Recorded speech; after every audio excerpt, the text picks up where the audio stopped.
Right, okay. Well, thanks very much, Simon. Now, it was my idea, the last, I think, IoT meeting, but one that we covered security, because it's actually something pretty close to my heart. Now, I've been doing, he put my biog up on, he asked for my biog earlier, and I said, you know, hacker, geek, but I've been doing this stuff for 30 years, and one of the first things I did was supervisory control and data acquisition systems. That's SCADA for short. Now, nobody in his right mind would connect a SCADA system that controls a nuclear reactor up to the internet, but they do in the States without a firewall. So, thank you very much, Simon. And I would absolutely concur with Bob, and he's teed up some of the things I'm going to talk about perfectly. So, attack vectors, tick. A few other things as well.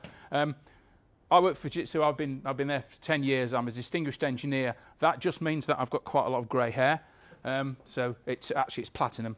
So moving swiftly on, I'm not here to plug anything, but most of you will think, oh, what do Fujitsu do? So I'm going to cover that very briefly. This year we're actually celebrating our 80th anniversary, and we do lots of things, and we don't make cameras. So we don't make cameras. This year we've been named as Responsible Business of the Year for business in the community. We have a corporate relationship with Action for Children. That's all over the UK, and there's a separate one in Northern Ireland. And we're Stonewall top 100 employers for this year. Now, what I have got, and see if I can work this, is this is the only bit of the shameless plug, and I'm hoping that I can see this. Yes, keep going. Right, so, but I did clear this with... Foundation in 1935. Fujitsu has pursued innovation, striving for a better tomorrow. In the 1950s, we saw the growing possibilities of computers and began to create our own computer technology. And as our reputation for high quality continued to spread throughout the 1970s and 80s, our telecommunications and computer business grew rapidly. And when we introduced the world's fastest supercomputer in 2011, we helped advance human understanding across the world. From day one, our success as a company at every step along the way has come from the strength of our relationships. And as the world becomes ever more digital, we understand that no matter what, people will always come first. We are Fujitsu. Together, we are shaping tomorrow with you. Thank you for your indulgence. So, let's see if I can find the rest of it. Here we go. So that was, sorry? Very interesting, that video that was just queuing up there. I think it might, it's auto-playing the other one, isn't it? All right, so we'll kill that. I'm going to talk a little bit about some of the things that fascinate me. Oh, for goodness sake. Yeah, I know. And what I could do with doing is that. Perfect. So one of the things that we've got quite a background in security. We have a security operations centre in the UK. And if you Google Drydex, you will find that it was a really serious banking hack. And it was the guys in our security operations centre that actually gave the government the right information in order to be able to nail it. So it is relevant, and so security is really important. And in a past life, I was responsible for the internet security of a large aerospace manufacturer who shall remain nameless, and it consisted of an awful lot more than a firewall. That's all I'm going to say on that. So I've borrowed some slides from a colleague. So this is talking about a smart city, and if you look at some of the activities in data mining, it gets very interesting, because you could do some very, very useful stuff if you've got a crowdsourced set of accelerometers from a phone. You can actually do pothole tracking. I'm just waiting for the chuckle, because of course Edinburgh is legendary for its potholes. So connected infrastructure. Simon mentioned the van. Now this van is touring around, and I'm going to show a picture in a moment of a van that looks just a little bit like this, and you might, if it's in the right order, where is it? I'm going to skip to the picture because it's actually quite useful. No, right, okay, give up. We'll find it later. I must have rearranged the slides, and it was quite difficult setting it up. So. It was actually the first one you had it on. Was it? Yeah. That one? Yeah. Oh, I've got a much better picture than that. Oh, you have? Yeah, much better picture of that. So it'll appear at some point in the future.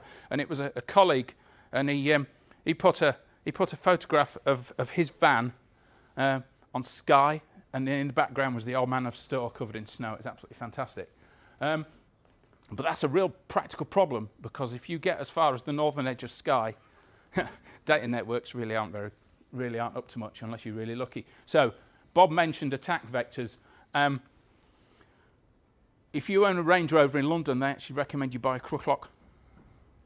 And the reason they do that is because there are people floating about with jammers that actually stop you locking your car remotely.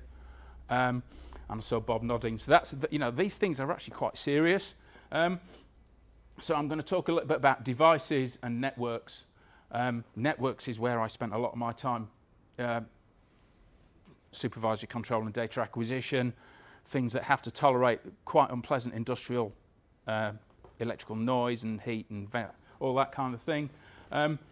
And very often it's people. So Bob was talking about where's the perimeter, and perimeter security is actually practically impossible when your device, the endpoint is your mobile phone or your smart band or anything like that. So it gets quite hard. Now I have brought a couple of bits of real technology with me that I'm going to use to build a proper home control system. And it's actually really difficult, because if you go and look in the marketplace, there are loads of vendors selling connected hub this, connected hub that, technology to do this, and none of them are interoperable. So it actually gets quite... So the Internet of Things, is it all good? Now I quite like this slide. There's a couple of cracking slides that I've acquired from a colleague when I put a call out. So anybody recognise that? That's a Google car. It's great design. And as somebody who likes engineering and design, that really don't cut it for me. So remember the Jeep? That was an attack vector. So they had to recall a load of vehicles because there was a slight problem with them. You could actually make them stop remotely, which is a bit scary. I had an engineer from Jaguar Land Rover sitting in my car last year, and she said the safety case for the control system in the car was quite extraordinary. So the safety case is a big pile of documentation.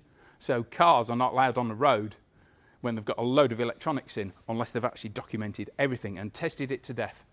So so the IoT is almost dangerous in principle, and Google have said that most of the accidents caused by their car have been human error rather than the vehicle. But I think might have been one or two recently that put that to... So the Samsung TV, you enable the voice activation and it records everything and plays it out onto the internet. So that's not a lot of fun. I quite like the picture though.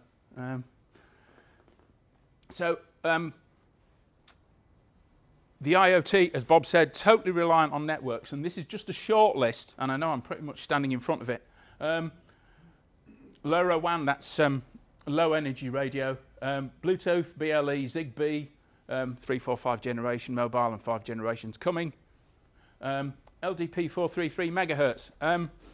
Z-Wave and passive Wi-Fi. If you haven't seen passive Wi-Fi, that's actually quite interesting, because it's devices that are getting energy from the Wi-Fi in order to activate, so they don't actually need a battery.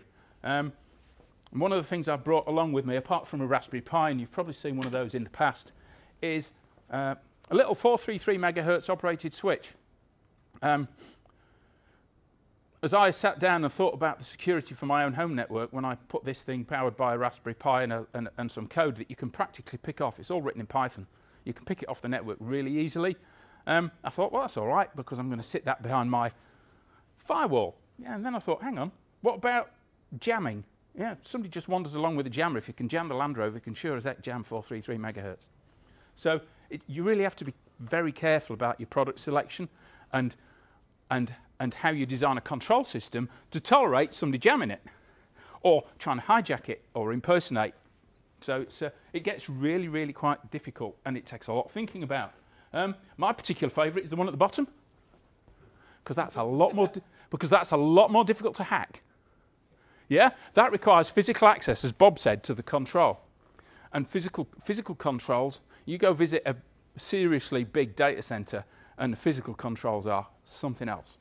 They really are. And having spent 6 hours in one a couple of weeks ago, I know exactly what it's like. So I don't know if anybody picked this up. There was a hotel control system, a blog. This chap had visited a hotel in London and it had got Android tablet controlled systems in for the lights and all sorts of things. And one of them was built into the wall. That was fine. But two of them had got an RJ45 cable. So he thought, oh, that looks interesting. What can I do with that?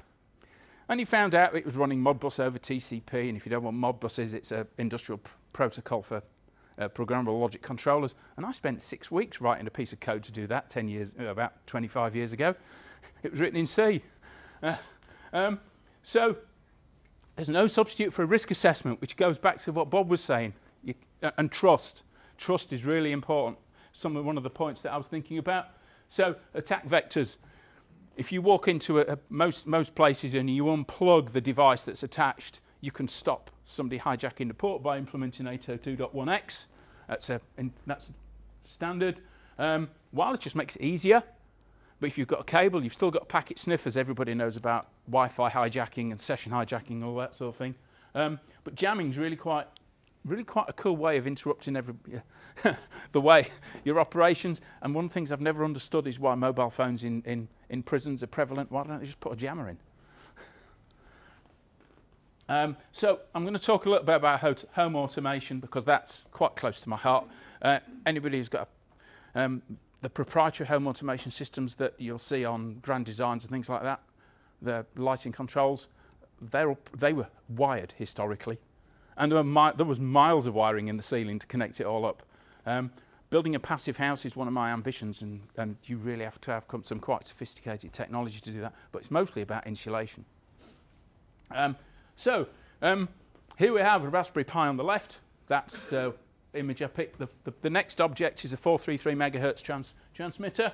The little plug, the energy plug, is 433 megahertz. You can create a cloud at home with these things connected and control them with a Raspberry Pi and a piece of code. It's not that complicated. The bit at the bottom is the homegrown version of the transmitter in the middle at the top, but you can actually buy these components for a couple of dollars or a couple of pounds each. It's really quite straightforward. But I didn't fancy the breadboarded version. I just wanted something to plug into my Pi, preferably my steak Pi. So that's a picture that came from one of our demonstration kits. It's a fishbowl with environment monitoring on it. There's the van, thankfully turned up. It's a great picture, and I've actually been to the bottom of the Old Manor store. It's a fantastic view, and I sent him a picture looking back to where his van had been parked. So the connected cow, you might think this is an object of fun, but it's actually really serious. You can tell by the way the cow walks when it's coming into estrus. If you know when it's in estrus, the timing, you can determine whether you get bulls or heifers. And for farmers that are doing selective breeding, and an awful lot of farmers are doing selective breeding either to get bigger lambs, or there was a TV. Anybody seen This Farming Life? Well, it's a program about Scottish farmers, and they're spread all over the country. And one of them happens to be a friend of a friend at work, and he breeds Limousin cattle, and his bulls go for about up to £5,000 a head. So it's and that's how he gets a lot of the income for the farm. So it's serious money. It's really important sometimes. So that's a practical application.